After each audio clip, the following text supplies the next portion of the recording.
lang, pare. Pinagpatuloy ng mga eksperto ang kanilang pag-iimbestiga.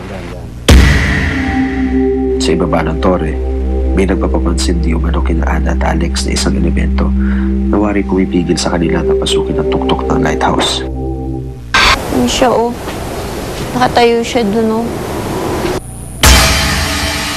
Parang sinasabi niya, huwag natin pasukin yung lugar na yun. Hindi mo naman masasabing duwindi kasi hindi naman ganyan. Hindi na yan, duwende eh, oo. Pero, Ang klase eh. ang klase siya, eh.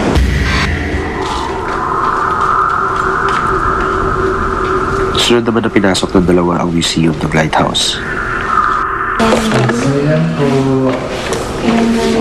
Pasok po. Pasok lang, ha? Huwag ka daw hihipo, ah.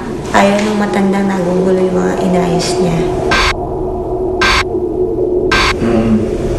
Umikot ka lang daw kung iikot ka, pero huwag kang hihipo. Ayaw niya na nagagalaw.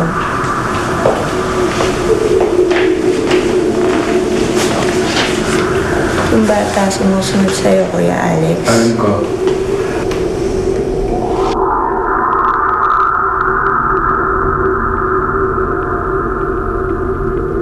Huli nilang binisita ang isang silid na ayon sa caretaker ng lighthouse ay matagal nang di nabubuksan. May nakakulong. Hindi ko masabi kung kapre to. Oo, may nakakulong siya. Ewan ko kung ano yung binabantayan dyan. Parang may binabantayan siya, eh. Nandun siya palagi sa gawin doon. Halos pareho na sa isang kwartong to. Mga dokumentong binabantayan eh.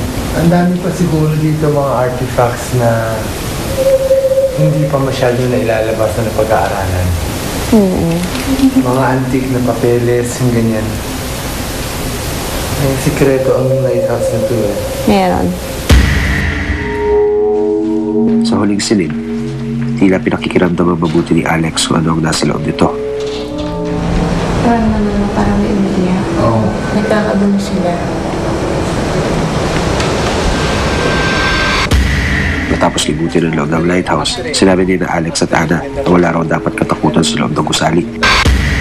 Ngunit sa labas ng bakod, may malakas na nagpaparamdam. Sa tingin ko, meron nakalibing dito eh. Hindi ko alam kung paano o saan. Pero mas malakas ang dating ko sa labas ng gate na yan. Oo, parang doon siya inanap. Oo. Pero may gumagala dyan sa gubat na yan. Nangaakit sila. Oo, ganda eh. Kasi dito, pag paano mo pala Pero, sa gate, pero ang problema, pag nangaakit sila, hindi mo lang. mag-ingat ka. Kung makakalabas ka, kung makakabalik ka. Oo. Yun nga lang. May issue yun eh.